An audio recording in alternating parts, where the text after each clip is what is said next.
Salut à tous. Le 2 mars 1941, dans les sables du Faisan en Afrique, un homme en uniforme, au regard déterminé, fait un serment solennel à ses hommes: ils ne s'arrêteront qu'à Strasbourg, ville symbolique de l'annexion nazie.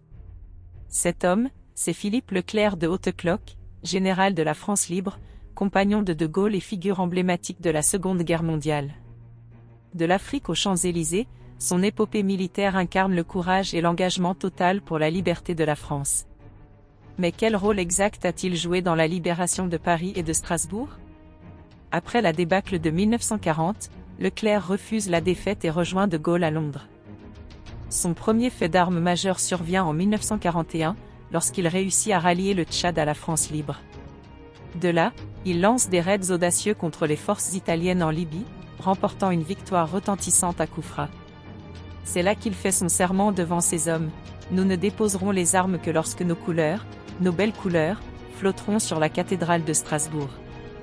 Leclerc enchaîne les succès en Afrique du Nord, participant notamment à la campagne de Tunisie en 1943, l'opération Torche. Son flair tactique et son leadership le font remarquer, et il est choisi pour commander la 2e division blindée, 2e DB, une unité d'élite qui deviendra l'un des fers de lance de la libération de la France.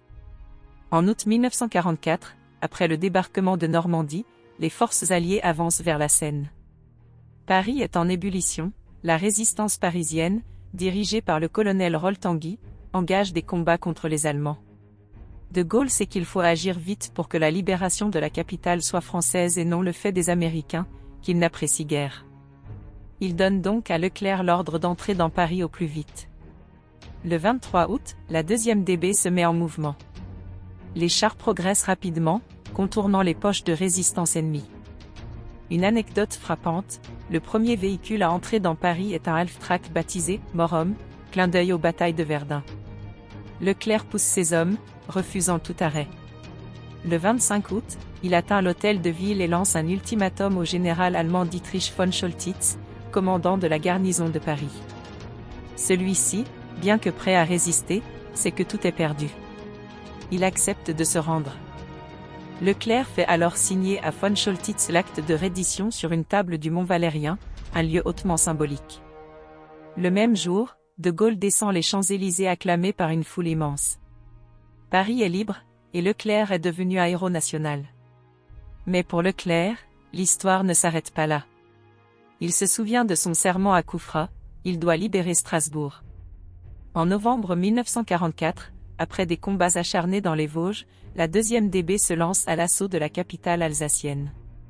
Dans la nuit du 22 au 23 novembre, les blindés de Leclerc foncent sur Strasbourg. Une scène marquante: un char baptisé Champaubert s'engouffre dans les rues de la ville et atteint la cathédrale.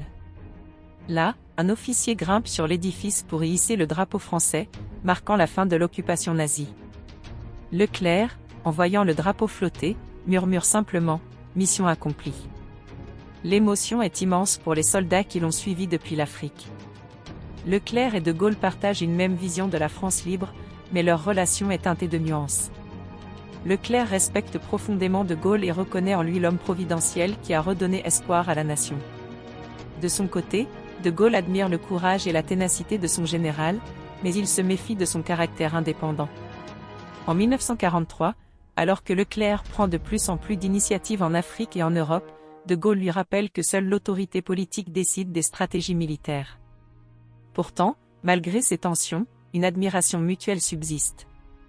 Lors de la libération de Paris, de Gaulle ne manque pas de rendre hommage à l'exploit de Leclerc, comprenant que son audace et sa rapidité ont été déterminantes. Après la guerre, lorsque Leclerc est envoyé en Indochine, il porte un regard critique sur la politique coloniale française, ce qui le met en léger désaccord avec de Gaulle.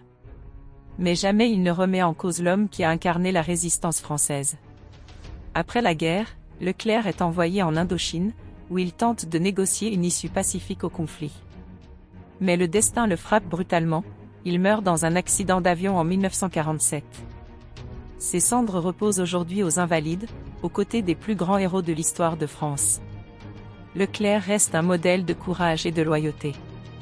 Son nom est gravé sur les murs de Paris, dans les rues de Strasbourg, et dans la mémoire collective.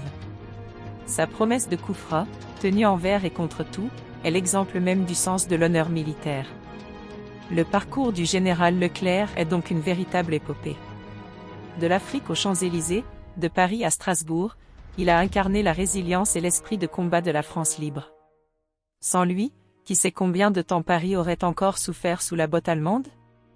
Si ce récit vous a passionné, n'hésitez pas à liker cette vidéo et vous abonner pour découvrir d'autres histoires fascinantes de la Seconde Guerre mondiale. Merci et à bientôt.